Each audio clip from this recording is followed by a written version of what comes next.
먼저 기도하고 나아갑시다.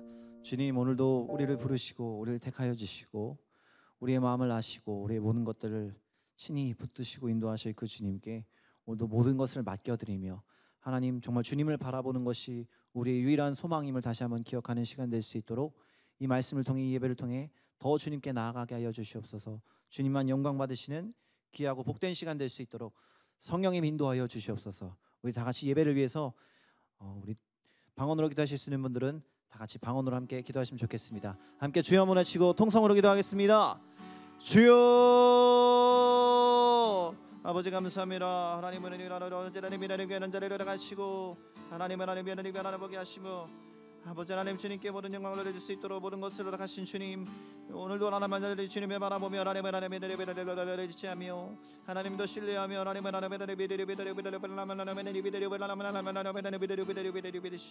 주여, 주께 모든 영광을 올려주는 아버지 하나님, 하나님 삶을 살아가기 원합니다.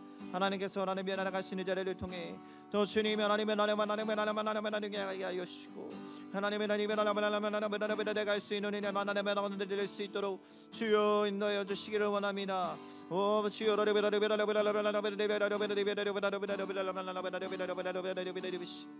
주여 하나님이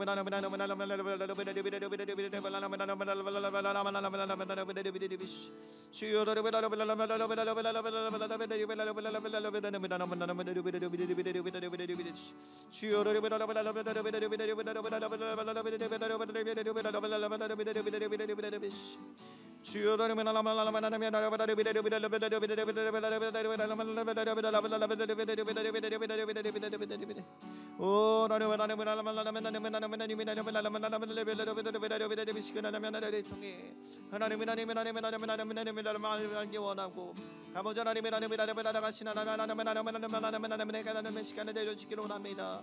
주여 시간을 통해 하나님도 주여 쓰는 자로 되게 하여 주시옵소서.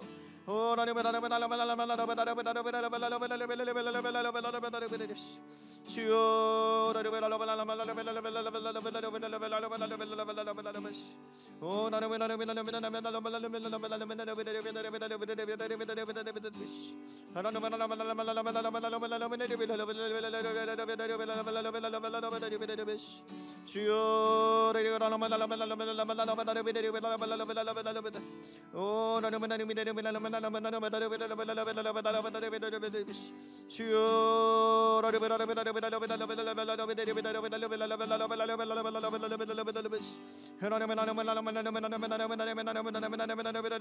통하여 하나님의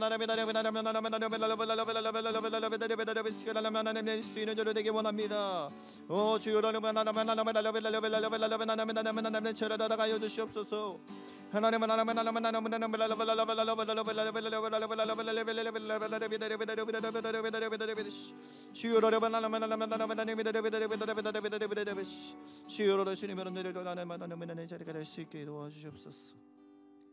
우리 다시 한번 기도할 때, 하나님 정말 이 시간 또 말씀을 선포하는 목사님 가운데 성령 충만함으로 역사하여 주시옵소서. 또 예배에 참여하는 모든 이들 가운데 그 심령에 더욱더 주님 큰 은혜의 말씀 더 부어주셔서 하나님 더 주님의 사랑과 하나님 놀라운 은혜를 누려가는 이 귀하고 복된 시간 될 수 있도록 주님 인도하여 주시옵소서. 우리 예배를 섬기는 이들 위해 또 참여하는 모든 이들 위해 중보하며 다시 한번 주여 보내시고 통성으로 기도하겠습니다.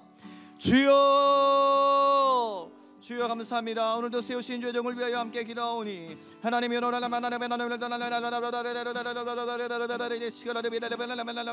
주시옵소서. 주여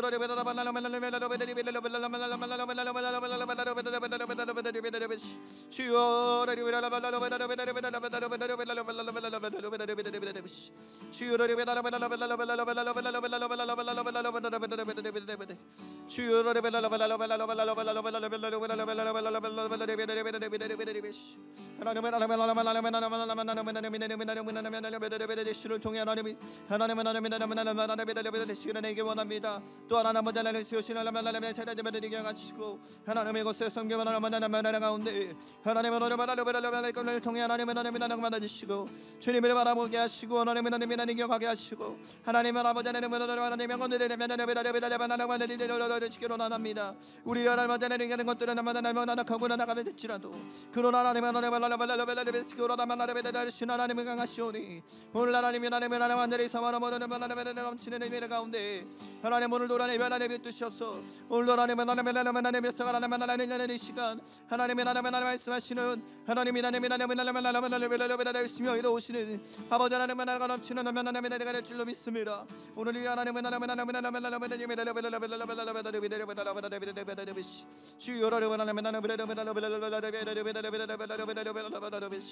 하나님을 찬양합니다. 하나님의 빈받은 시간이 되게 하여 주시옵소서.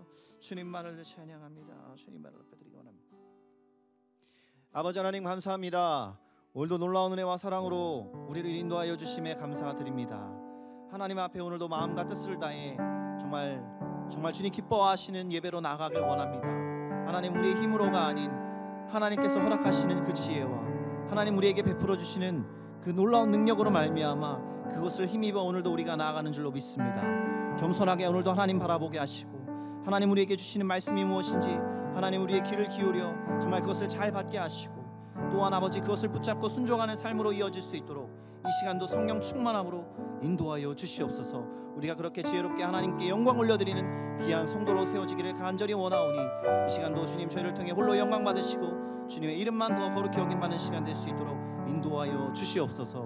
모든 것을 주께 맡겨드리며 예수 그리스도의 이름으로 기도하옵나이다. 아멘.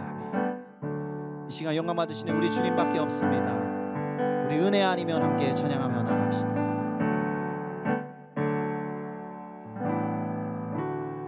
은혜 아니면 살아갈 수가 없네. 호흡마저도 다 주의 것이니 세상 평안과 위로 내게 없어도 예수 오직 예수뿐이네. 다시 한번 은혜 아니면 살아갈 수가 없네. 호흡마저도 다 주의 것이니 세상 평안과 위로 내게 없어도 예수 오직 예수뿐이네. 그 신계획 다 볼 수도 없고 작은 고난에 지쳐도 주께 묵히 나의 모든 삶 버티고 견디게 하시네.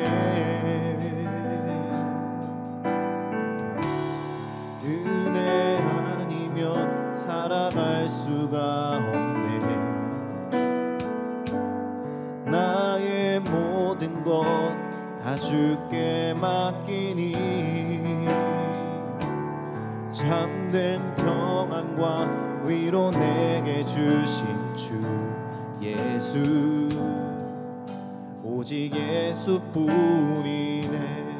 처음부터 고백합니다. 은혜 아니면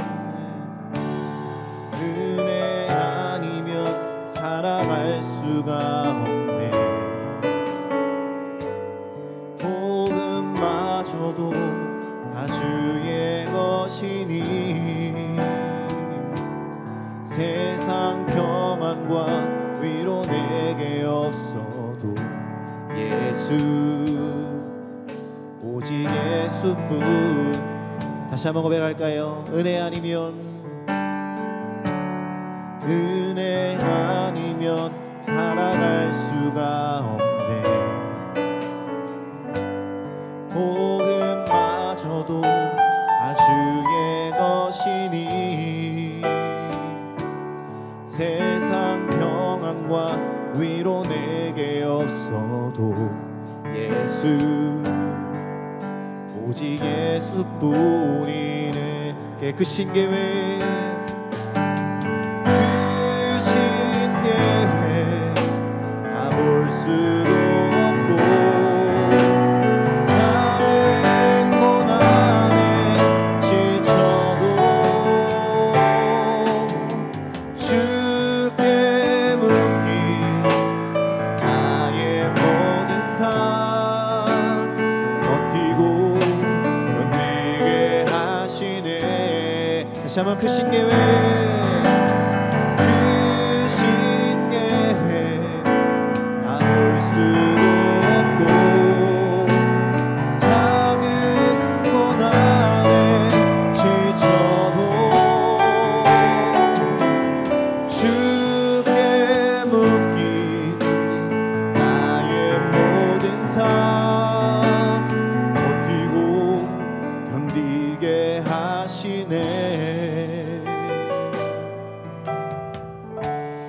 은혜 아니면 살아갈 수가 없네.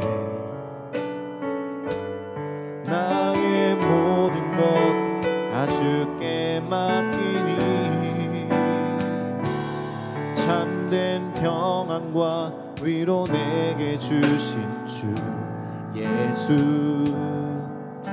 오직 예수뿐이네.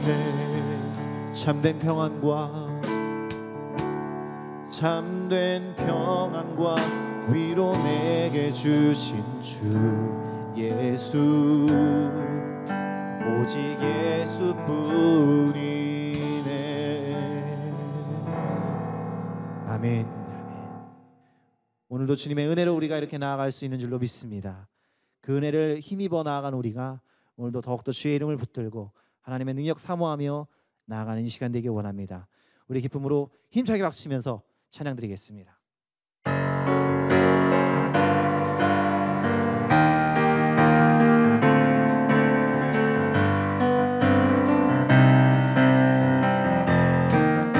예수를 나의 구주 삼고 찬양합니다. 예수를 나의 구주 삼고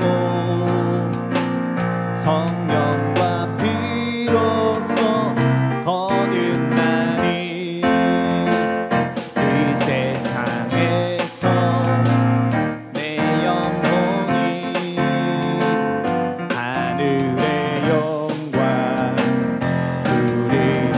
다시 한번 예수를 나의 구주 삼고 성령과 피로써 거듭나니 이 세상에서 내 영혼이 하늘의 영광 누리노라. 이것이 나의 간증이요 이것이 나의 찬송일세.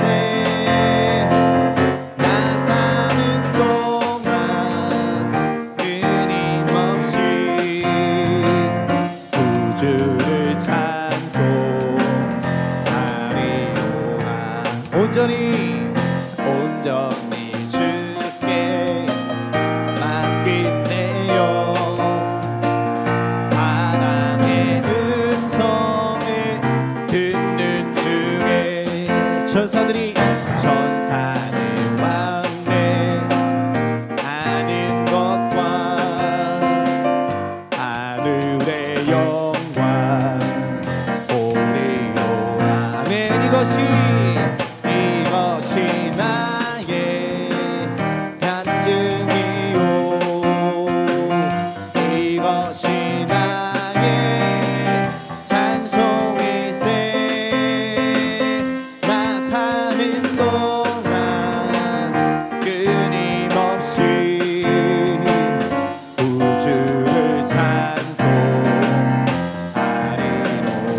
주 안의 기쁨이 주 안의 기쁨 누림으로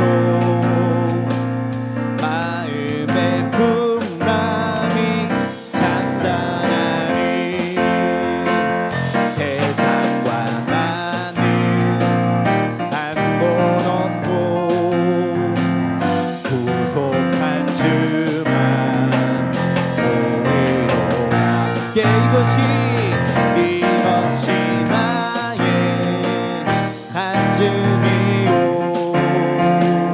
이것이 나의 찬송일세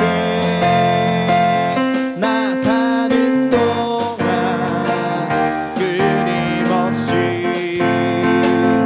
우주를 찬송한 우리 3절 고백합니다. 주 안에 기쁨 누림으로 마음의 풍랑이 잔잔하니 세상과 나는 한곳 없고 구속한 주만 함께 이것이 나의 간증이요 이것이 나의 찬송일세 나 사는 동안 끊임없이 우주를 찬송한 다시 한번 이것이 나의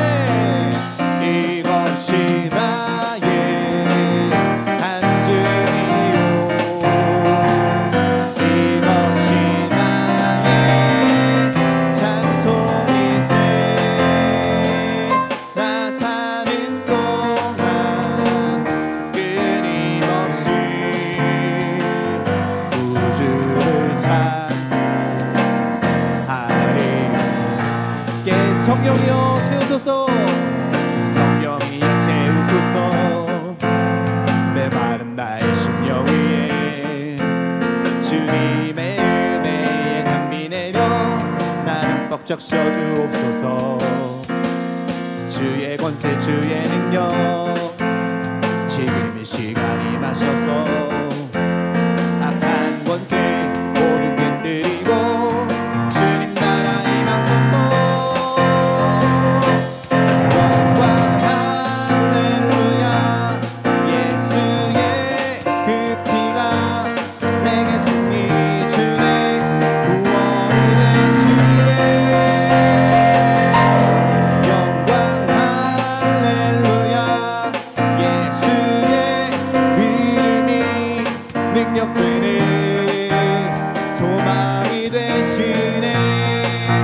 다시 한번 성령이여 채우소서 메마른 나의 심령 위에 주님의 은혜에 담비 내려 나는 뻑적 셔주옵소서 주의 권세 주의 능력 지금 이 시간이 마셔서 악한 권세 모두 깨뜨리고 주님 나라 임하소서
소망이 되시네 우리의 능력이심이라 능력되네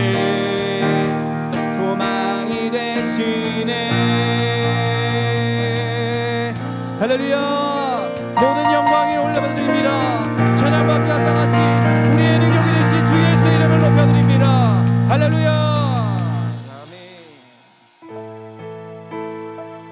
그림이 우리의 능력이며 우리의 구원되는 줄로 믿습니다. 그 은혜가 가득한 그 이름 우리가 기억하며 우리에게 베푸신 놀라운 사랑 기억하며 찬양하며 나갑시다.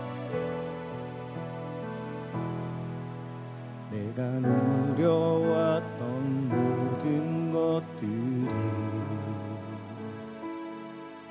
내가 지나왔던 모든 시간이 내가 걸어왔던 모든 순간이 당연한 것 아니라 은혜였소. 마치 해가 뜨고 저녁의 노을 봄의 꽃향기와 가을의 열매 변하는 계절의 모든 순간이 당연한 것 아니라 은혜였소. 모든 것이 은혜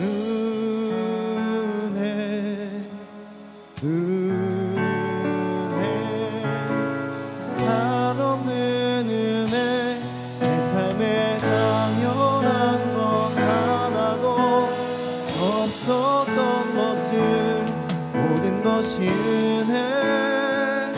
은혜였소.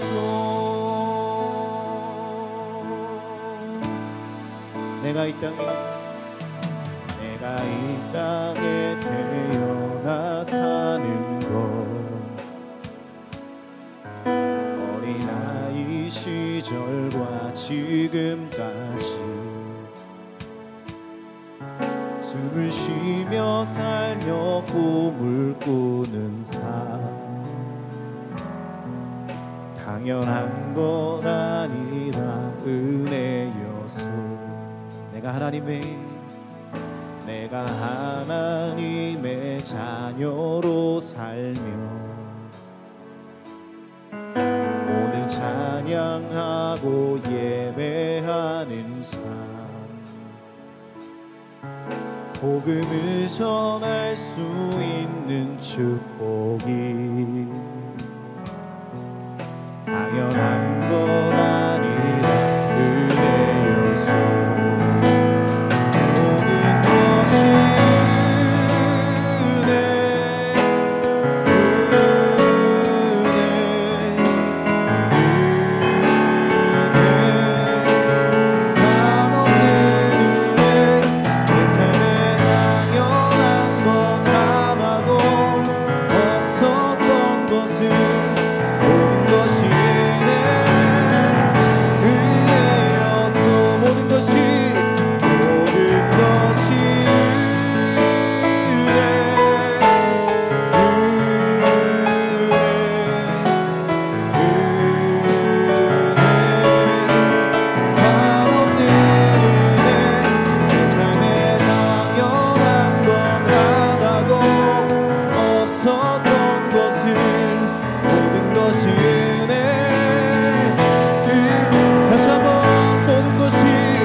한없는 은혜 내 삶에 당연한 건 하나도 없었던 것을 모든 것이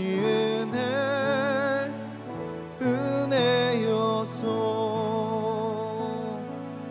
모든 것이 은혜여서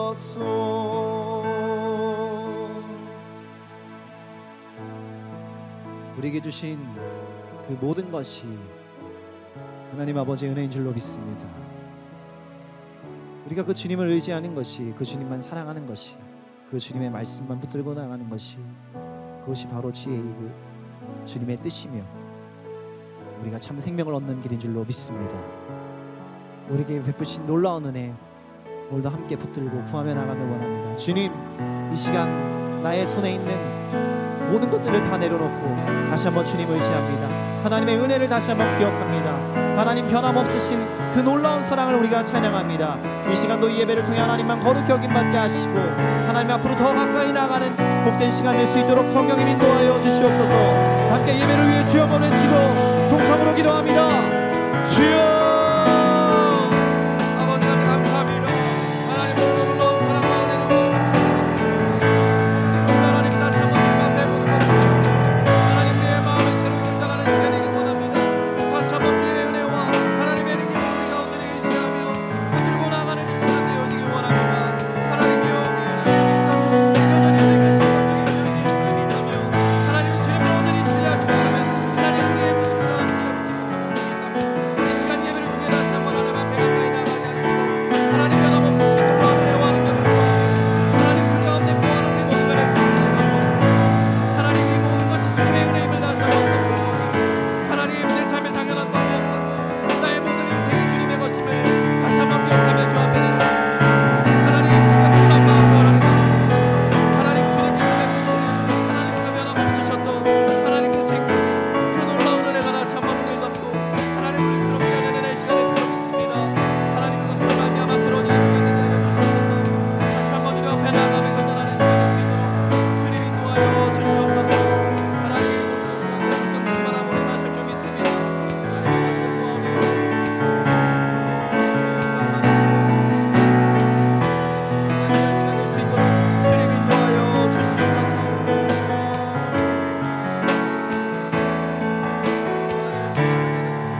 주님의 뜻이 온전히 이루어지게 하여 주시옵소서.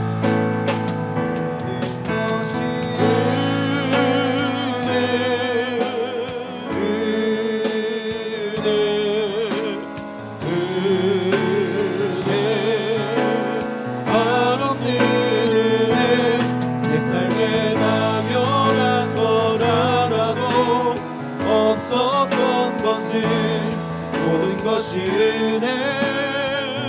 은혜여서 오늘도 함께 하신 하나님의 은혜를 찬양하며 주 앞에 나왔사오니 아버지 하나님, 그 은혜에 감사하는 우리들에게 아버지 하나님 은혜 위에 은혜를 더하여 주시어서 오늘도 더욱더 세임 먹고 돌아가는 아버지 하나님 이 예배가 되게 하여 주시옵소서. 예배다운 예배를 드리길 원합니다. 예배를 보러 온 것이 아니라 우리는 드리러 왔으며 아버지 하나님, 하나님 앞에 회개하며 또한 새롭게 결단하는 시간으로 주 앞에 드리오니 아버지 하나님, 이 시간을 통해 다시 한번 우리가 주 앞에서 온전히 새로워지고 정말 하나님께 기쁨이 되고 하나님 마음에 합한 은혜의 시간 되게 하여 주시옵소서. 그러한 믿음으로 살아가는 자들에게 하나님께서는 또한 복의 복을 더하여 주실 줄 믿사오니 아버지 하나님, 오늘도 하늘의 신령한 복과 땅의 기름진 복이 넘치는 우리 모두가 되게 하여 주시옵소서. 하나님께서 성령의 능력으로 함께 하실 줄 믿사오며 살아계신 예수 그리스도의 이름으로 간절히 기도하옵나이다. 아멘. 아멘. 우리의 찬양을 받으신 하나님께 영광의 박수를 내시겠습니다. 할렐루야. 우리 자유 계신 분과 인사 나누시겠습니다. 사랑하고 축복합니다. 날씨가 많이 쌀쌀해졌어요. 환절기라서 그런지 우리 성도님들 감기 환자가 참 많으세요. 그래서 우리 성도님들을 위해서 더 많이 기도해 주시면 감사하겠습니다. 자, 오늘은 사무엘상 25장 말씀으로 함께 은혜를 나누길 원하는데요. 악한 일을 하지 않게 하신 여호와를 찬송할지로다. 악한 일을 하지 않게 하신 여호와를 찬송할지로다 라는 제목으로 함께 은혜를 나누길 원합니다. 의인 컴플렉스라는 말이 있습니다. 의인 컴플렉스. 이게 뭐냐면요, 자신의 지식이나 역량, 능력을 상대방보다 월등하다고 생각하는 것입니다. 그러다 보니까 이런 것이 성향이 강해지면 이 의인 컴플렉스가 강한 사람들은 어떤 현상이 나타나냐, 내가 상대방보다 항상 월등하다고 생각하니까 이 어떤 면에서 항상 남을 깔보는 일이 자꾸만 벌어집니다. 그러니까 나는 의인이고 당신은 죄인이야. 그러니까 나는 잘하고 당신은 못해. 어떤 그러한 이런 식으로 이렇게 나가게 됩니다. 이 의인 컴플렉스가 강한 사람들은요. 그래서 신앙생활, 또 의인 컴플렉스가 되는 사람들은 신앙생활 할 때도 자신을 항상 성경에 나오는 어떤 주인공, 아브라함, 모세, 다윗, 다니엘로 자신을 이렇게 표현합니다. 사실은 내 안에 싸움을 도두는 골리앗의 모습이 있거든요. 근데 항상 나는 다윗인 거예요. 나는 싸움을 도두는데, 그리고 누군가를 항상 피말리게 만드는 어떤 그러한 모습도 있는데, 사울의 모습도 있는데 항상 난 다윗인 거죠. 느부갓네살처럼 하나님을 늘 경험하지만 나의 하나님이라고 고백 안 하고 항상 너의 하나님이라고 고백한, 하나님은 나는 크게 상관없는 느부갓네살처럼 살면서 나는 항상 다니엘이라고 생각하는 경우가 종종 있다는 것입니다. 이게 바로 의인 컴플렉스입니다. 그러니까 내 안에는 분명히 연약함이 있는데 연약함이 없는 것처럼 나는 당신들보다 더 대단한 사람이야, 나는 믿음의 사람이야 라는 그러한 의식으로 사는 것. 그러니까 골리앗, 아나니아, 삽비라, 바로 유다, 이거는 나랑 상관없는 인물이라고 생각하는 그것이 바로 의인 컴플렉스라는 것입니다. 여러분은 성경에 나오는 인물 중에 누구와 가장 비슷하다고 생각하십니까? 누구와 가장 비슷하세요? 한지웅 집사님은 누구랑 가장 비슷하세요? 대답 안 하셔도 됩니다. 예. 저는 누구랑 가장 비슷할까요? 예, 저는 대학교 1학년 때 골리앗이라는 별명이 있었습니다. 예. 연극에서 이렇게 연극의 골리앗이라는 골리앗 역할을 했는데 양복 작은 거 입고 가가지고 이렇게 찢는 역할을 했거든요. 그러니까 그때부터 제가 신학생인데 골리앗이었습니다. 예, 그래 참 좋지 않은 별명이긴 했지만 그래도 저를 알리는 계기가 됐어요. 어쨌든 중요한 것은 우리가 이게 무슨 생각을 갖고 있냐면, 그래도 우리가 이왕 신앙생활을 했으면 그래도 의인 컴플렉스처럼 내가 좀 인정받는 사람 되고 싶은 그런 열망이 있지 않습니까? 그러니까 이거는 누구나 이렇게 갖고 싶은 것인데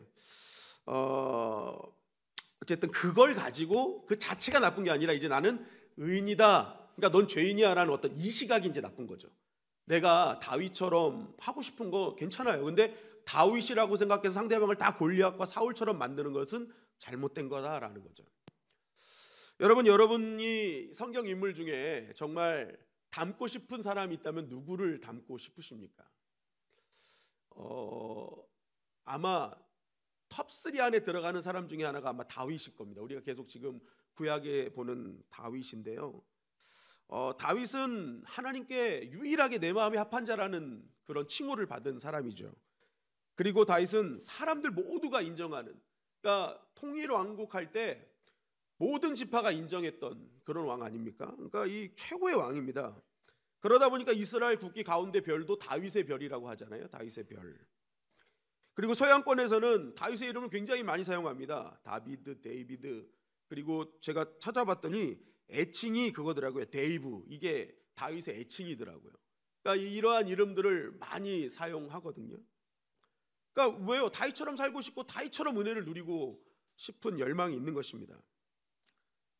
근데 중요한 것은 다윗의 이런 위대함은 어디서 왔던 걸까? 어디서 온 것일까? 우리가 그걸 봐야 되죠. 여러분, 다윗이 준비된 인재였기 때문에, 아니면 그가 성품이 어릴 때부터 남달랐기 때문에, 물맷돌을 잘 던졌기 때문에, 그가 정말 죄 없이 의인의 모습으로 살았기 때문에 그는 위대해졌을까? 하나님 그를 사용했을까? 여러분, 그렇지 않다는 거죠. 여러분, 우리가 오늘 말씀에도 볼 거지만 다윗은 우리랑 성정이 똑같아요. 되게 의인인 것처럼 보이지만 여러분, 다윗 안에도요 굉장히 많은 인간적인 모습이 있었다라는 것입니다. 다윗이 된 것은 다윗의 성품이 대단했기 때문도 아니고 떡잎부터 남다른 실력을 가졌기 때문도 아니라는 것입니다. 여러분, 다윗이 될 수 있었던 것은 함께 하신 하나님의 은혜 때문에 다윗이 다윗 될 수 있었음을 우리는 믿어야 된다는 거죠. 하나님의 은혜가 그를 붙잡고 있었기 때문에 다윗은 다윗의 위치까지 갈 수 있었다라는 것입니다. 그 하나님의 은혜가 없었다면 다윗은 지금 우리가 그렇게 갈망하고 그렇게 그러한 사람이 되고 싶어하는 그러한 존재가 될 수 없었다라는 거죠. 여러분, 오늘 본문은 바로 그것을 우리에게 말해주고 있다라는 것입니다. 우리 사무엘상 25장 1절 말씀 다 같이 한번 읽어보겠습니다. 시작. 사무엘이 죽음에 온 이스라엘 무리가 모여 그를 두고 슬피 울며 라마 그의 집에서 그를 장사한지라. 다윗이 일어나 바란 광야로 내려가니라. 자, 오늘 25장의 시작은요, 사무엘이 죽었다라는 것으로 시작됩니다. 사무엘이 하나님의 부름을 받았다. 이거 굉장히 상징적인 거죠. 자기의 소견대로 옳게 살았던, 자기가 하나님처럼 살았던 사사시대를 하나님이 왕대신 시대, 왕정시대로 이끌어가는 통로로 사용됐던 사무엘이었습니다. 하나님의 말씀이 희귀한 시대에 하나님 말씀이 다시 들리게 했던 아주 위대한 사사였다라는 거죠. 그런 사무엘이 이제 하나님의 부름을 받고 그의 시대가 마무리졌다는 거예요. 여러분, 성경에서 굉장히 위대한 사람이 이제 죽었다, 그 시대가 갔다라는 것은요, 이제 새로운 시대의 도래를 상징한다고 볼 수 있습니다. 그러니까 지금 이제부터 굉장히 놀라운 이제 하나님께서 다윗을 어떻게 세우시는지를 우리가 이제 볼 수가 있는데, 중요한 것은 이 사무엘이요, 이 이스라엘이란 나라에 엄청난 영향력을 끼치기도 했지만 실제적으로는 다윗 한 사람에게도 굉장히 큰 영향력을 끼치고 있었다라는 거죠. 다윗은 사무엘에게 기름 부음을 받고 하나님께서 인정하는 그런 왕으로서 추대됩니다. 그런데 지금 그 자기가 의지하고 자기가 정말 존재 자체만으로도 너무나 힘이 됐던 그 사무엘이 죽었다는 거예요. 죽었다. 정말 언제나 힘들 때 영적 멘토로서 또 함께 기도해주는 그 존재가 죽었다라는 거예요. 그랬더니 다윗이 그 심정이 어떠했는지를 오늘 말씀이 뭐라고 했냐면, 다윗이 일어나 바란 광야로 내려가니라라고 말합니다. 자기가 정말 의지했고 정말 항상 영적인 멘토로서 도움을 받았던 그 존재가 사라지니까 다윗이 일어나서 바란 광야로 갔다. 제가 오늘 아마 종이를 나눠드리라고 했는데 그게 이제 바란 광야가 어디 있는지를 알려주는 지도입니다. 그 지도에 보면 지도의 오른쪽이 사해고요. 이쪽이 지금 가장 문제가 되는 그 블레셋 가사 지구입니다. 가사. 여러분 가사 알죠? 그 가사와 가드와 아스돈만 남았더라. 제가 한번 설교한 적이 있는데 그 가사가 지금의 가자입니다. 그러니까 이제 그 블레셋 넘어서 지중해, 그 블레셋과 사해 중간에 이제 그 보면은 거기에요. 위에는 이제 위로 올라가면 예루살렘이 있고 뭐 다 있는데 지금 거기 이제 중간에 딱 있는 거예요. 이렇게 예루살렘의 위쪽에 있죠. 근데 바란 광야가 이제 브엘세바가 옆에 있어요. 브엘세바. 이게 이스라엘 땅의 맨 마지막 부분입니다. 그러니까 가장 끝자락인데 그것보다 밑으로 내려간 거예요. 지금 다윗이 사무엘이 죽자마자 그 밑으로 내려갔다라는 거예요. 그러니까 사울은 저 위에 있죠. 기브아에 있죠. 그러니까 이게 무엇을 의미하는 거예요? 사울을 더 먼 곳으로 도망갔다는 거예요. 더 먼 곳으로. 이것이 무엇을 나타냅니까? 자기가 의지했던 존재가 사라진 거예요. 그리고 이 사무엘이라는 존재는 사울에게는 눈에 가시 같은 존재고 굉장히 영적으로 이게 사울이 함부로 할 수 없는 존재잖아요. 그러니까 이 사무엘이 딱 버팀목이었는데 이 사무엘이 사라지니까 이제 사울이 폭주할 것이라고 생각한 거죠. 이제 더 엄청난 그 악한 모습으로 나타날 것이라고 생각한 겁니다. 그러니까 다윗은 심적으로 어떻게든지 사울과 멀리 떨어져 있어야 된다고 생각을 했던 거죠. 그래서 어떻게 한 거예요? 바란 광야까지 내려오게 되었다라고 말씀하고 있는 것입니다. 근데 문제는 멀리 떨어진 것이 이게 이제 해결된다고 생각하지만 그게 해결이 안 됐다는 거죠. 왜냐하면 다윗은 혼자의 몸이 아니었다는 것입니다. 다윗은 아둘람군에서 모인 600명이 자기를 따라다녔다라는 거죠. 그러니까 이 600명이 함께 움직인다는 거 이거 쉬운 일이 아니었다. 그 중에 가장 힘든 부분이 무슨 부분이에요? 600명을 먹여야 되는 부분이죠. 리더는요 먹여야 되잖아요. 먹이는 사람이 돼야 되는데 그런데 지금 이제 600명을 먹여야 되는 이 상황이 벌어지게 된 것입니다. 여러분 저희 집에 아들만 셋이거든요. 여러분 귀 있는 자는 들으시기 바랍니다. 저희 집사람 항상 그래요. 제일 큰아들이 문제라고. 근데 그 큰 아들이 누군가는 누군지는 저도 잘 모르겠어요. 근데 항상 그 제일 큰 아들이 문제래. 근데 이 남자 셋이요, 음식이 오면요 진짜 장난이 아닙니다. 그냥 여러분 집안에 블랙홀을 보셨습니까? 그냥 한순간에 싹 빨아들입니다. 싹 빨아들여. 싹 없어져요. 그래서 저희 집에 있는 아낙네들은 항상 음식이 오면 전투적으로 먹습니다. 전투적으로 먹어요. 왜냐하면 순식간에 사라져 버리기 때문에. 아마 집안에 딸만 있는 분들은 이해를 잘 못하실 거예요. 왜냐하면 딸만 있는 분들은 남자분들이 대부분 잔반 처리반으로 이렇게 살아가시기 때문에 그렇죠. 근데 남자만 있는 집안은 이거 뭐 잔반이 없어요. 그냥 싹 없어져 버립니다. 싹 없어져 버려. 여러분 남자 셋도 이 정도인데 600명을 먹인다? 이거 어마어마한 일이었다라는 거죠. 굉장히 힘든 문제였다라는 것입니다. 그렇게 이제 도망가고 먹는 것으로 고민하는 중에 아주 기쁜 소식이 들려온 것입니다. 그것은 바로 인근에서 굉장히 부자였던 이 나발이 양털을 깎는다는 소식을 듣게 된 것이죠. 우리 사무엘상 25장 4절 6절 말씀 시작. 다윗이 나발이 자기 양털을 깎는다 함을 광야에서 들은지라. 다윗이 이에 소년 10명을 보내며 그 소년들에게 이르되 너희는 갈멜로 올라가 나발에게 이르러 내 이름으로 그에게 문안하고 그 부하게 사는 자에게 이르기를 너는 평강하라 내 집도 평강하라 내 소유의 모든 것도 평강하라. 여러분 그 당시 그 나발의 소유가요 뭐 이렇게 동방의 최고의 부자였던 욥과 비교해 보면 한 반 정도 되는 부자. 그러니까 동방 최고의 부자가 욥이었는데 그 욥이 가진 재산의 반 정도를 갖고 있습니다.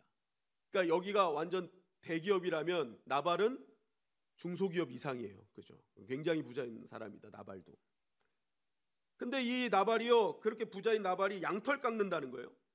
여러분 이 양털 깎는다 이 당시 시대상의 양털 깎는 것은요 이 농부가 가을에 추수하듯이 이 양의 수확을 털을 깎으면서 감사하고 기뻐하며 잔치를 벌이는 게 양털을 깎는다는 의미였습니다. 그래서 이 양털을 깎을 때는요 이 양을 키운 여러 수고했던 함께했던 사람들에게 막 나눠주고 또 심지어는 나그네들까지도 대접하는 아주 마을 축제였다라는 겁니다. 그러니까 인심이 아주 후해지는 때가 바로 양털을 깎는 때라는 겁니다. 그러니까 다윗이 이 소식이 얼마나 기뻤겠습니까?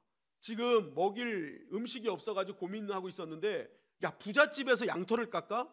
야 그러면 이제 가서 먹을 것만 갖고 오면 되겠네 해가지고 이제 뭐예요? 그 양털을 이제 양털 깎는 나발의 대 자신의 부하 10명을 보낸 거예요. 그리고 가서 내 이름으로 문안하고 음식을 받아갖고 와라라는 거죠. 그러면 나발이 아주 기뻐하며 줄 것이다 라고 생각을 했던 것입니다.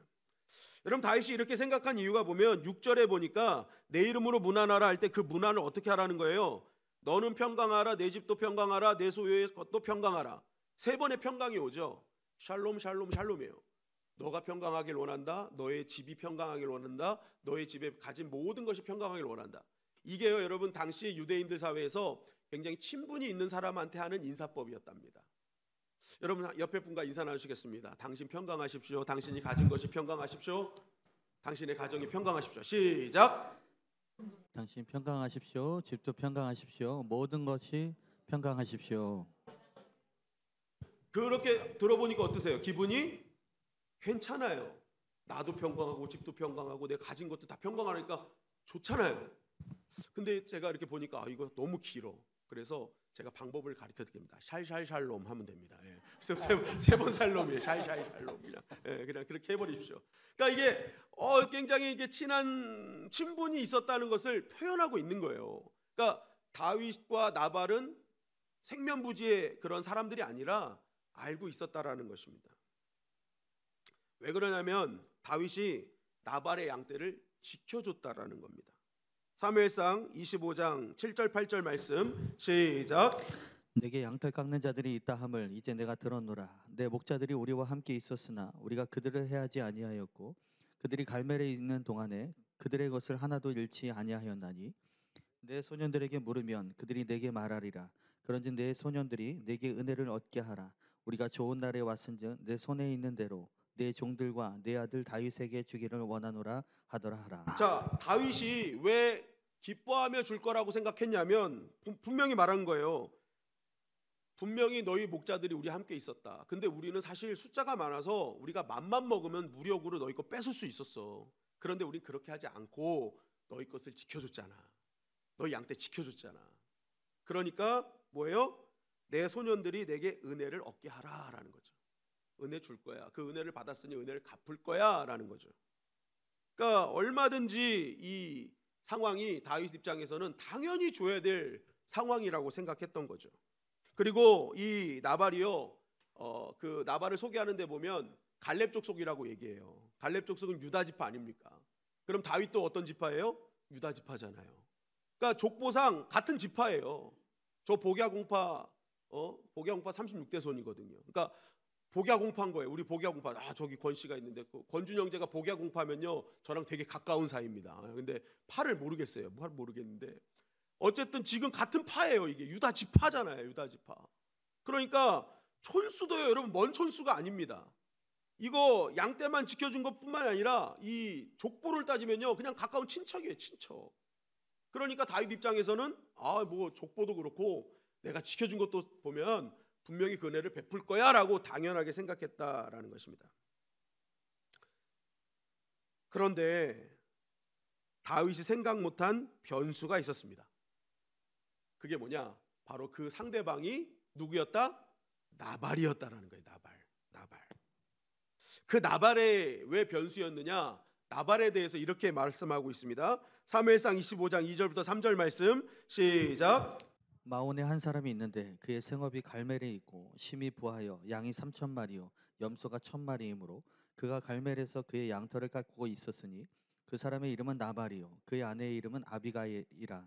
그 여자는 청명하고 용모가 아름다우나 남자는 완고하고 행실이 악하며 그는 갈렙 족속이었더라. 네, 여기서 갈멜은 갈멜산이 아니라 갈멜이라는 지역이 따로 있는 겁니다. 갈멜산은 지중해 쪽 산 끝, 그 지중해 그 끝에 있어요. 그 중간쯤에 높이 솟은 산이 갈멜산이고 여기는 갈멜이라는 지역입니다. 이제 어쨌든 이게 나발에 대한 설명이거든요. 여러분, 이 나발에 대한 설명을 보면서 성경은 나발에 대해서 무엇이라고 얘기하는 것 같으세요? 성경은 나발에 대해서 소개하면서 이게 꼭 이렇게 얘기할 필요가 있었던 겁니다. 오늘 보세요. 무엇이 이상하게 생각되십니까? 마온에 한 사람이 있는데, 원래는 성경은 이렇게 시작하지 않습니다. 마온에 나발이라는 사람이 있는데 라고 시작해요. 대부분 이름을 얘기하고 그 사람이 어떤 사람인지 얘기를 합니다. 그런데 이름을 얘기를 안 해요. 마온에 한 사람이 있다라고 얘기합니다. 그러면서 먼저 뭘 얘기해요? 그가 심히 부하여 양이 3,000마리요 욥이 7,000마리예요. 근데 여긴 양이 3,000마리란 말이에요. 염소가 1,000마리고. 그러니까 이게 뭐냐면 굉장히 부자였다라고 얘기하는 겁니다. 굉장히 부자였다. 그러니까 그 사람에 대해서 가진 부부터 설명하는 거예요. 이름부터 설명 안 해. 부부터 설명하는 거예요. 여러분, 이게 성경에서 의도가 있는 겁니다. 무슨 의도냐면 이 나발은 돈만 생각하는 사람이라는 거예요. 돈만 생각하는 사람. 그거를 드러내고 싶은 겁니다. 돈에 집착하는 사람. 그러다 보니까 굉장히 계산적인 사람이라는 것입니다. 나발은 자기의 유익만을 생각하는 아주 이기적인 사람이라는 것을 성경은 벌써 이야기하고 있는 거예요. 그러면서 이어서 그게 나발이다라는 거예요. 나발. 여러분, 나발은 어리석은 사람이라는 뜻이죠. 그래서 그가 행하는 말과 행동은 다 어리석은 거예요. 그런데 여기서 그 어리석다는 표현을 뭐예요? 계산적인 사람, 자기의 유익만 생각하는 사람. 이 사람 자체가 어리석은 사람이다라고 말하는 겁니다. 성경은 어리석다가 숫자를 못 세고 더하기 뺄셈을 못하는 게 어리석은 게 아니라 자기의 유익만을 생각하고 자기의 이익만을 생각하며 이기적인 아주 그러한 사람, 그리고 어리석게 행동하고 선택하는 사람을 뭐예요? 그 사람을 어리석다라고 하는 거예요. 나발. 여러분, 그래서 우리나라에도 경상도에 방언이 개나발이라는 얘기가 있잖아요. 개나발. 그 뜻이 뭔지 아세요? 헛소리 어리석은 소리하는 어리석은 소리가 개나발입니다. 혹시 경상도 출신 개나발 들어보셨나요? 우리 아버지가 경상도시인데. 네. 충청도도 개나발이 있어요? 네, 개나발. 어떤 분은 뭐 개인과 나라의 발전 뭐 이렇게 얘기를 하는데 그게 아니라 이게요, 여러분, 그냥 어리석은 소리 하는 거예요. 어리석은 소리. 그게 개나발이라는 것입니다. 그런데 진짜 나발이요, 다윗이 이러한 요청을 했는데 지금부터 진짜 개나발을 하는 거예요. 개나발. 예, 진짜 개나발을 하는 거예요. 사무엘상 25장 10절부터 11절 말씀 다 같이 한번 읽어보겠습니다. 시작. 나발이 다윗의 사환들에게 대답하여 이르되 다윗은 누구며 이새의 아들은 누구냐? 요즘에 각기 주인에게서 억지로 떠나는 종이 많도다. 내가 어찌 내 떡과 물과 내 양털 깎는 자를 위하여 잡은 고기를 가져다가 어디서 왔는지도 알지 못하는 자들에게 주겠느냐 한지라. 자, 나발이 어떻게 합니까? 다윗이 누군데? 라는 거죠. 다윗이 누구야? 다윗을 모른다고 하는 거예요. 다윗이 누구야? 여러분, 나발이 진짜 다윗을 모를까요? 알죠. 나발이 알죠. 자기의 같은 집하고 국가적 영웅이잖아요. 그리고 이 나라와 그 이웃 나라까지도 노래가 유행했잖아요. 사울은 천천히요 다윗은 만만이라. 오늘날로 말하면 여러분 유튜브와 페이스북, 인스타요 한순간에 조회수가 좋아요, 조회수 뭐 이게 쑥 올라간 사람이에요. 천천만만 막 계속 올라가는 사람이에요. 그러니까 이게 어마어마한 사람이었다는 것입니다. 그런데 모른다는 거예요. 다윗이 누구야? 이것까지는 어떻게 이해한다고 치는데 이 나발이요 정말 하지 말아야 될 말을 합니다. 그게 뭐예요? 이새의 아들은 누구냐?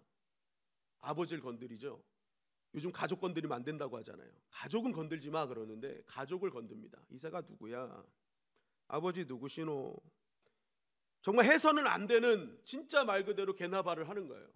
하지 말아야 될 말을 하는 거예요. 지금 내가 왜 듣지도 보지도 못한 잡놈에게 이거 내가 그동안 수고해서 벌은 거 줘야 돼? 라는 거죠. 여러분 왜 나발은 알면서 이렇게 반응했을까요? 계산을 한 겁니다. 지금 다윗은 도망자예요. 현상금이 붙여진 도망자예요. 근데 사울왕은 현 실세죠. 힘을 잡고 있는 거예요. 그러니까 이 나발이 볼 때 저 도망자 괜히 도와줬다가 이 실세한테 걸리면 이거 완전히 자기가 갖고 있는 거 다 뺏기게 되는 거예요. 야 이거 지금 내가 선택 잘해야 되는데 내가 이거 계산해 보니까 내 거 지키려면 지금 실세 잡아야 돼 생각한 거죠. 지금 실세 사울왕 잡기로 결정했던 것입니다. 그러니까 뭐예요? 앞으로 왕이 될 다윗의 존재를 부정해버린 겁니다. 지금 당장 유익이 되는 거 계산하니까 내한테 유익이 되는 거 이익이 되는 거 지금 당장의 것만 잡았던 것입니다. 여러분 이것 굉장히 안타까운 선택이죠. 왜냐하면 만약 여기서 나발이 인간적인 이익만을 놓고 선택하지 않고 하나님께서 그를 기름 부으고 이 앞으로 위대한 왕이 될 것이다, 하나님 나라를 이루는 왕이 될 것이라는 그 말씀을 믿었다면 나발의 이후의 인생은 어땠을까요? 형통했겠죠. 하나님의 말씀이 우선이고 자신의 이익이 나중이었다면 나발의 인생은요 다윗이 왕이 된 후에 네가 나 힘들 때 진짜 도와줬지. 그래서 다윗 왕이 그냥 놔두겠습니까? 나중에 무비보셋 또 요나단 고마워가지고 무비보셋 왕에 같이 식사를 하면서 막 다 주잖아요. 그러니까 다윗은 은혜를 입으면 다 갚았어요. 그러니까 나발도 만약에 이 힘들 때 우리 지파 정말 힘들죠 하고 정말 이 다윗을 대접했으면요 나중에 왕이 됐을 때 엄청난 대접을 받았을 것입니다. 그런데 지금 이 나발은요 말씀보다 자신의 유익이 앞서고 있는 겁니다. 지금 계산하는 거예요. 뭐가 돈이 되는지, 뭐가 나한테 이익이 되는지, 뭐가 나를 살리는지 당장. 그러니까 결국 뭐예요? 그의 인생이 나중에 오늘 보니까 하나님께서 그의 인생을 걷어가시잖아요. 디모데전서 6장 17절 18절에 보니까 이렇게 말씀하고 있습니다. 디모데전서 6장 17절 18절 말씀 시작. 내가 이 세대에서 부한 자들을 명하여 마음을 높이지 말고 정함이 없는 재물에 소망을 두지 말고 오직 우리에게 모든 것을 후히 주사 누리게 하시는 하나님께 두며 선을 행하고 선한 사업을 많이 하고 나누어 주기를 좋아하며 너그러운 자가 되게 하라. 여러분 만약 나발이요 이런 하나님께서 생각하시는 이 부와 그 부를 가진 자가 어떻게 해야 되는지, 여러분 구약에도 보면 신명기에 보면 그 하나님 주신 재물은 하나님 주신 능력으로 얻는 거래잖아요. 재물 주신 능력은 하나님이 주시는 거래잖아요. 그리고 그 모든 것을 다 나누라고. 율법은요 여러분 가난한 자가 없게 하라는 거거든요. 가진 자는 나눠주라는 게 율법 정신이거든요. 그러니까 이게 하나님의 말씀이 우선됐다라면 지금 다윗을 그렇게 보내지 않았을 것이라는 거죠. 신약에도 동일한 정신이 나오는 거예요. 모든 것을 후히 주사 누리게 하신 하나님, 이 모든 것을 누리게 하신 것은 하나님이시다.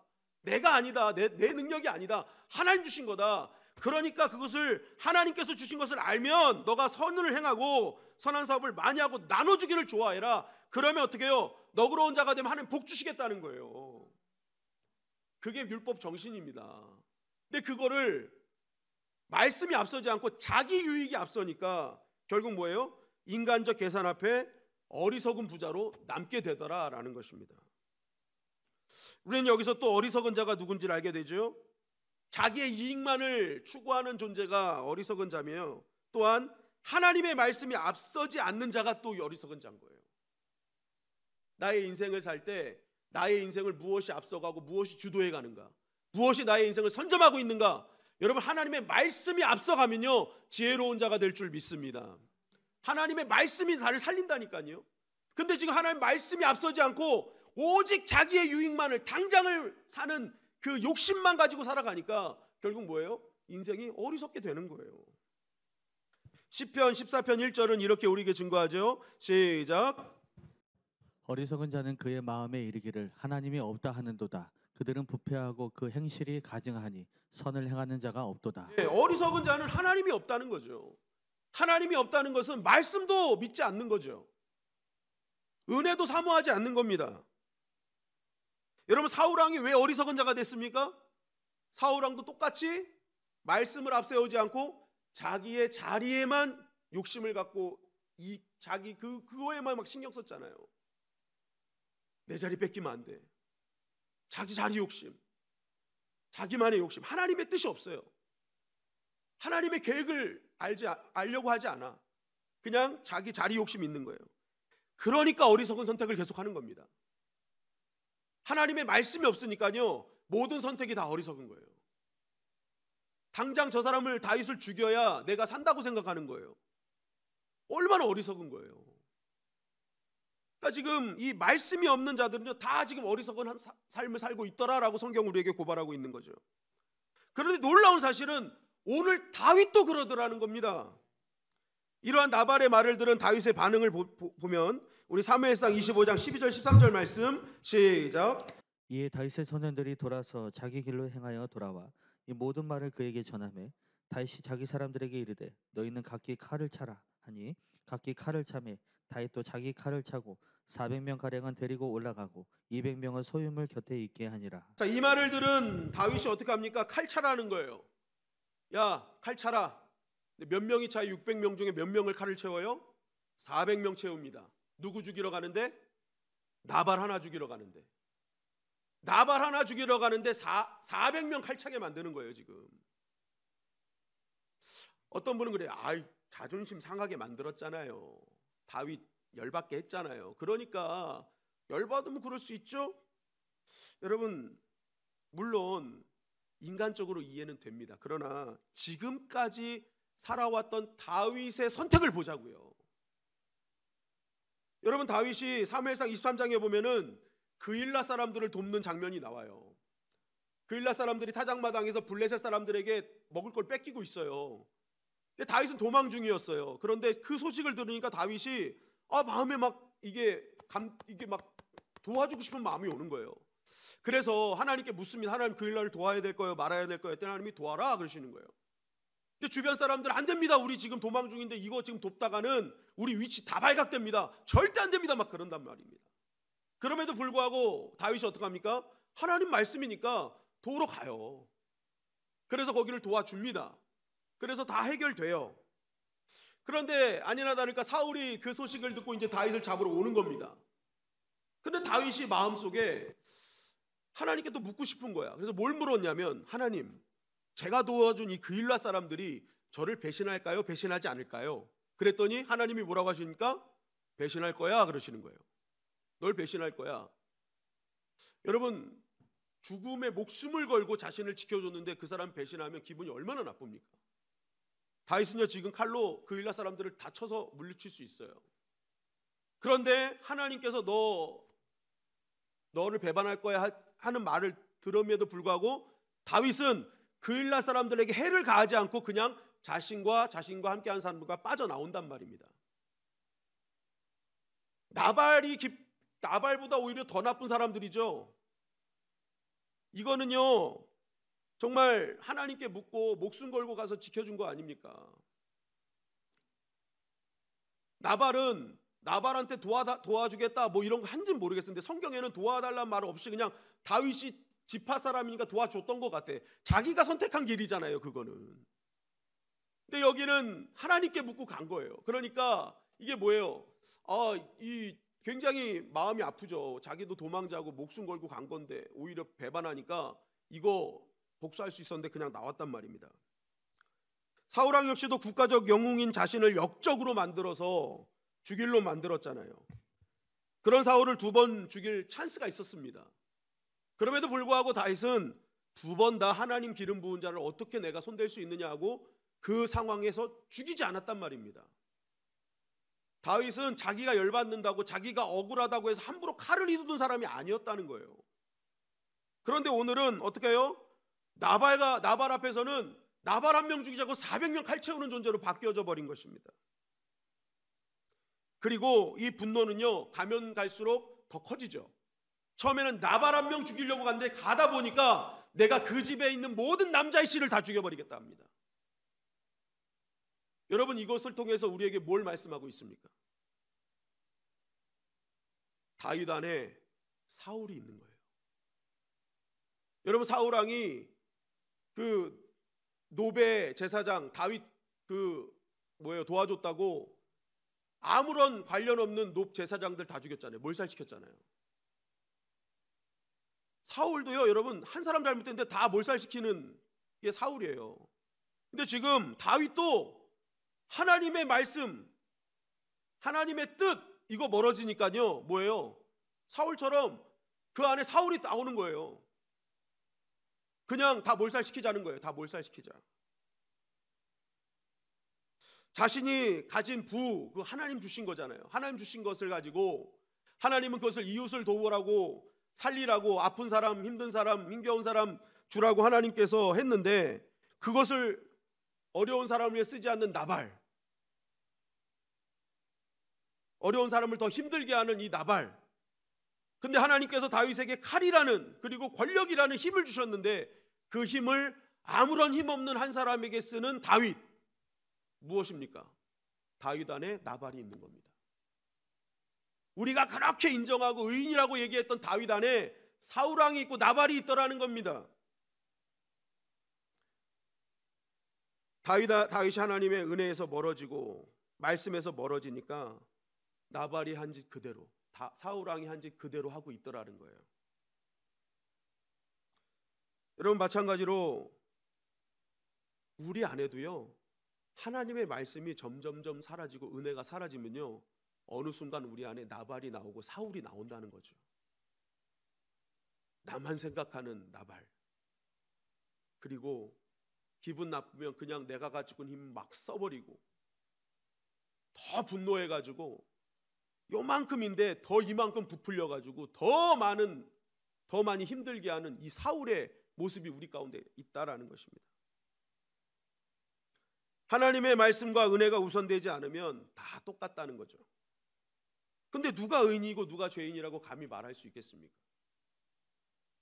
여러분 우리가 사람 안 보이는 곳에 언제든지 나발이 될 수 있고 사울이 될 수 있다니까요. 하나님 안 계신 곳에, 안 계시다고 생각하는 곳에 나발과 사울의 모습이 있다니까요. 여러분 그래서 우리가 우리 안에 있는 나발과 사울이요 정말 막 활동하지 못하게 하려면요 우리는 자꾸만 뭐 책을 많이 읽고 이거 수행하자 막 자꾸만 어떤 그런 쪽으로 나아가는데 성품 훈련 나가고 그러는데 그렇지 않다는 거예요. 성경은 하나님의 말씀과 은혜가 사라지면 우리 안에 있는 나발과 사울이 나타난다는 거예요. 그렇기 때문에 하나님의 백성은 어떤 일이 있어도 하나님의 은혜 가운데 살아야 된다는 것입니다. 하나님의 말씀으로 충만해야 된다는 거예요. 아멘. 안 그러면 우리도 나발이 될 수 있고 사울이 될 수 있는 것입니다. 여러분 이러한 다윗이 언제 회복됩니까? 바로 그 안에 하나님의 계획과 하나님의 뜻이 알려지기 시작할 때 회복되지 않습니까? 사무엘상 25장 18절부터 19절 말씀입니다. 사무엘상 25장 18절부터 19절 시작. 아비가일이 급히 떡 200덩이와 포도주 2 가죽 부대와 잡아서 요리한 양 5마리와 볶은 곡식 5서아와 건포도 100송이와 무화과 뭉치 200개를 가져다가 나귀들에게 싣고 소년들에게 이르되 나를 앞서 가라. 나는 너희 뒤에 가리라 하고 그의 남편 나발에게는 말하지 아니하니라. 이 나발에게는요 정말 좀 안 맞는 짝꿍이 한 명 있었습니다. 아비가일이라고. 아비가일. 어떻게 이렇게 어리석은 자가 이렇게 지혜로운 여인과 만났는지 모르겠어요.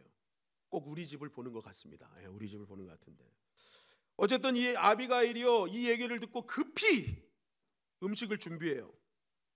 근데 뭐 200덩어리 뭐 이 정도 막 하는 거 보니까 600명이 막 먹을 수 있는 그러한 양은 아니었다라고 봅니다. 근데 중요한 건 뭐예요? 어떻게든지 성의를 보이는 거죠. 지금 야 이거 완전 이거 끝나겠구나. 400명이 오고 있구나. 이거 진짜 그냥 몰살이구나 생각한 거죠. 그러니까 성의를 보이는데 여기서 성의를 보이는 게 뭐냐면 여기서 계속 떡 200덩어리, 포도주 2가죽, 또 요리한 양 5, 볶음 곡식 5, 서와 건포도 100송이와 무화과 뭉치 뭐 이런 거 나오잖아요. 음식 이름이 나오잖아요. 이게 당시 가장 자신의 집에 VIP를 초대할 때 했던 음식들이랍니다. 그러니까 이 음식을 주면서 뭐예요? 당신은 우리의 최고의 VIP입니다라고 보여주는 거예요. 일단 왜냐하면 지금 쳐들어오면 끝이니까. 그래서 이 아비가일이 그것을 가지고 최대한 성의를 하는 거예요. 그리고 나서 이제 다윗과 딱 만났을 때 다윗 앞에 그냥 바로 엎드려 버립니다. 그러면서 여러분 이 말씀 25장을 가만히 보면 읽으신 분은 알겠지만 다윗에게 계속 뭐라고 얘기하냐면 주의 종, 주의 종, 나의 종, 주의 종 계속 그렇게 얘기해요. 그러니까 굉장히 높여요. 다윗을 높여요. 왜냐하면 지금 다윗이 마음 상했거든요. 자신을 깔보고 업신여겼기 때문에. 그러니까 완전히 엎드려 경의를 표합니다. 그러면서 이 아비가일이 다윗에게 무엇이라고 얘기하냐면 간단히 말씀드리면 다윗이요 나발 같은 사람 상대하지 마세요. 그는요 상대할 가치가 없는 존재입니다. 그렇게 어리석은 사람 저도 처음 봤어요.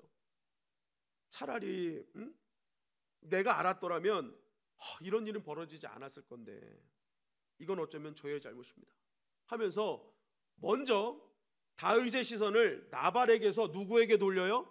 자기에게로 돌리는 거예요. 얼마나 지혜롭습니까? 지금 나발 때문에 완전히 열받아 있는데 이 아비가일이요 그 시선을 자기한테 돌려버리는 거예요. 저 때문입니다. 제가 알지 못했기 때문입니다. 정말 이거 제가 잘못한 겁니다. 그리고 나가서 이 아비가일은요 자신에게 돌렸던 시선을 이제 하나님의 계획으로 시선을 돌려버립니다. 사무엘상 25장 30절부터 31절까지 말씀 시작. 여호와께서 내 주에 대하여 하신 말씀대로 모든 선을 내 주에게 행하사 내 주를 이스라엘의 지도자로 세우실 때에 내 주께서 무지한 피를 흘리셨다든지 내 주께서 친히 보복하셨다든지 함으로 말미암아 슬퍼하실 것도 없고 내 주의 마음에 걸리는 것도 없으시리니 다만 여호와께서 내 주를 후대하실 때 원하건대 내 주의 요정을 생각하소서 하니라. 자, 나발의 일은 하나님께서 하실 겁니다.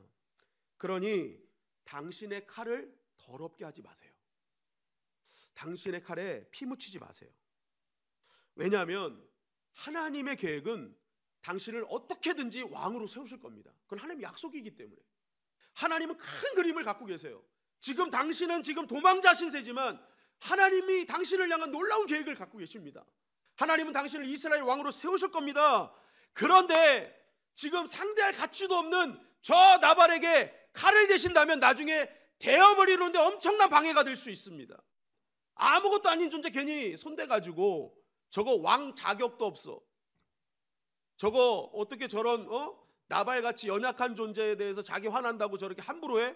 야 저거는 왕감이 아니야 라는 소리가 들릴 수 있다라는 거죠. 그러니까 괜히 나중에 왕 돼서 걸림돌 될 만한 일을 지금 저지르는 것은 어떻게 보면 하나님의 계획을 막는 것입니다.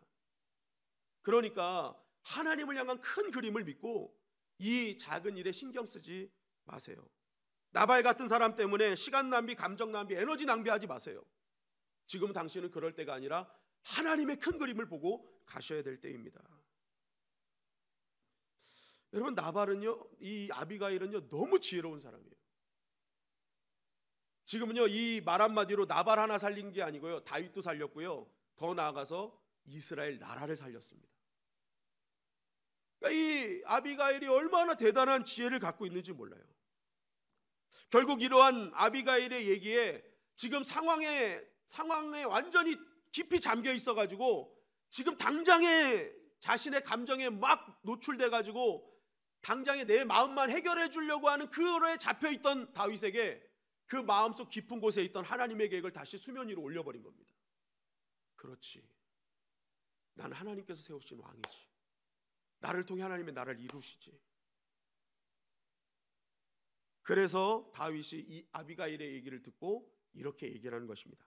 사무엘상 25장 32절 33절입니다. 시작.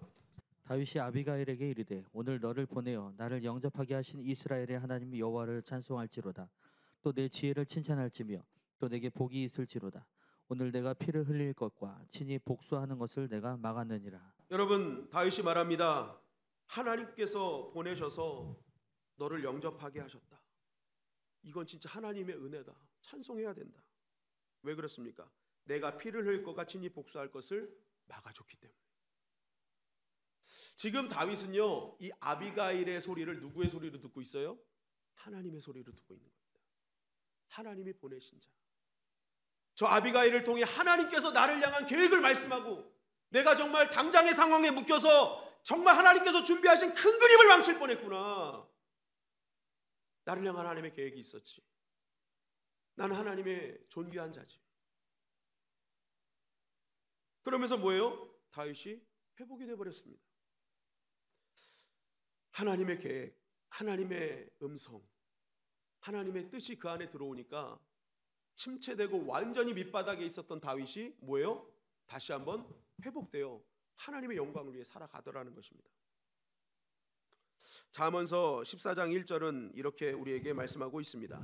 시작. 지혜로운 여인은 자기 집을 세우되 미련한 여인은 자기 손으로 그것을 허느니라. 네, 여러분, 누가 지혜로운 사람일까요? 누가 사람을 세우고 집을 세우고 교회를 세우고 하나님의 나라를 세우는 존재일까요? 지혜로운 사람인 거예요. 지혜로운 사람. 그런데 그 지혜는 어떤 지혜예요? 누가 지혜로운 거예요? 여호와를 경외하는 거예요. 하나님의 말씀으로 하나님의 계획과 하나님의 뜻을 이야기해주고 그 밑바닥에서 처절하게 낙심해 있는 자들에게 하나님은 살아계시고 하나님은 당신을 향한 큰 그림을 갖고 계시고 하나님이 당신을 선택하시고 하나님의 아들 삼으신 분명한 이유가 있음을 말해주고 그의 잠들었던 영혼을 깨워주는 그 사람이 뭐예요? 지혜로운 사람이라는 것입니다. 내 남편이 낙심돼 있을 때 어이구 저 방구석에서 뭐하고 있어? 이게 아니라 하나님은 당신을 향한 계획이 있고 하나님이 당신을 우리 가정의 가장으로 세우신 이유가 있고 여러분, 우리가 나의 아내와 나의 자녀들에게 하나님께서 너를 향한 계획이 있음을 알려주는 그 사람이야말로 하나님의 나라와 하나님께서 허락하신 가정을 세우고 나의 자녀를 세우고 나의 남편과 아내를 세우는 그런 지혜로운 자로 인정해 주신다는 것입니다. 우리가 살다 보면 때로는 나를 분노케 하고 나를 힘들게 하고 나의 정체성을 흔들어 놓는 사람들이 생기게 됩니다. 그러나 진정으로 하나님을 경외하는 지혜가 있는 자들은 그것으로 인해서 시간과 에너지, 감정을 낭비하지 않는다는 것입니다. 지금 나는 나발과 싸울 시간이 없는 사람이에요. 나는 지금 하나님께서 선택했고 하나님 나라를 세우기에 부름받은 자라는 거죠. 그런 지혜가 있기에 지금 당장 저 나발과 나는 시간을 뺏길 시간이 없는 거예요. 오직 하나님의 나라를 위해서 오늘도 달려나가는 겁니다. 저 나발을 위해 기도하면서 저 나발도 하나님을 알게 해달라고. 여러분, 저와 여러분들이 오늘도 하나님의 큰 계획을 보고 하나님의 큰 그림을 그리며 나아가시기를 주님의 이름으로 간절히 축원합니다. 아멘. 그게 지혜로운 사람이에요. 여러분, 하나님 경외하는 사람이고 그렇게 하나님의 말씀이 내 안에 충만할 때에 내 안에 있는 나발과 사울이 꿈쩍하지 못하는 거예요. 움직이지 못하는 거예요. 틈타지 못하는 거예요. 일하지 못하는 거예요. 여러분, 우리는 하나님의 부르신 하나님의 사람인 줄 믿습니다. 우리를 통해, 우리 교회를 통해 하나님의 나라를 이루어갈 것입니다. 우리는 그렇게 존귀한 자예요. 그런데 사단 마귀는요, 우리를 어떻게든지 나발 같은 존재로 만들려고 합니다. 사울왕과 같은 존재로 만들려고 하는 거예요. 자꾸만 그러한 하나님의 말씀과 은혜 가운데 멀어지게 함으로써 그 은혜가 사라지면 나타나는 그 나발, 그 은혜가 말씀이 사라지면 나타나는 사울, 그것을 통해서 우리도 그런 수준으로 만들어 버리려고 하고 있다라는 거죠. 여러분, 저와 여러분들이 오늘 다시 한번 하나님의 말씀으로 채우고 은혜로 채우는 밤이 되기를 주님의 이름으로 간절히 축원합니다. 아멘. 잠언서 4장 20절 22절은 이렇게 우리에게 증거하고 있죠. 시작. 내 아들아, 내 말에 주의하며 내가 말하는 것에 내 귀를 기울이라. 그것을 내 눈에서 떠나게 하지 말며 내 마음속에 지키라. 그것은 얻는 자에게 생명이 되며 그의 온 육체의 건강이 됨이니라. 여러분, 말씀이 약이고 말씀이 회복제인 줄 믿습니다. 아멘. 말씀의 말씀. 우리 안에 말씀이 살아 있으면요, 나발, 사울 꼼짝 못하는 거예요. 그 은혜가 압도하기 때문에 그래요. 그 은혜가 우리를 하나님의 사명으로 이끌기 때문에 그렇습니다. 결국 오늘 우리 안에 있는 꿈틀거리는 나발과 사울을 틈타지 못하게 하는 힘은 내가 어디 가서 수양해서 되는 게 아닙니다.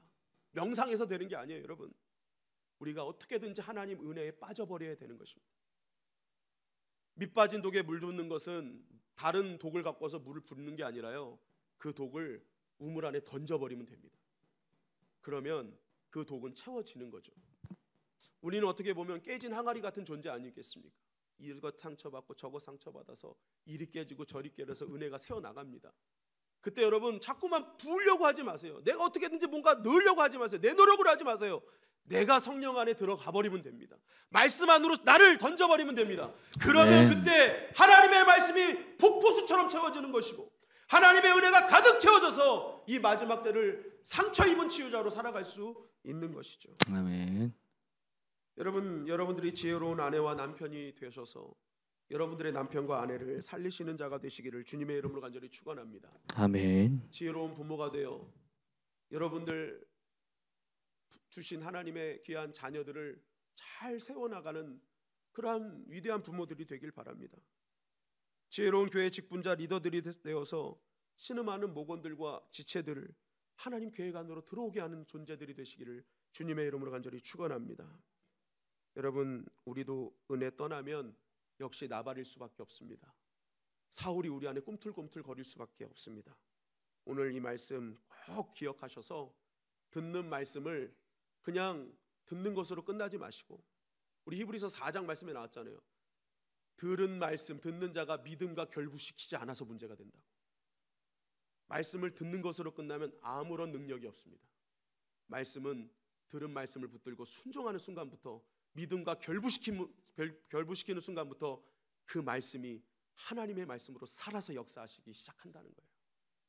여러분, 오늘 들은 말씀을 믿음과 결부시켜서 믿음으로 이 말씀을 순종하시기를 주님의 이름으로 간절히 축원합니다. 하나님 성령 충만, 말씀 충만하게 하셔서 우리 안에 있는 나발과 우리 안에 있는 사울의 그 존재들이 사라지게 하시고 정말 하나님께 끝까지 영광 돌리는 믿음의 사람, 성령의 사람이 되게 하여 주시옵소서. 나에겐 가능성이 없습니다. 오직 하나님의 은혜뿐입니다. 그 은혜가 나를 살릴 것이고 우리의 가정과 교회와 여러분의 삶의 현장을 살릴 것입니다. 이 말씀 꼭 붙이고 승리하는 저와 여러분들이 되시기를 주님의 이름으로 간절히 축원합니다.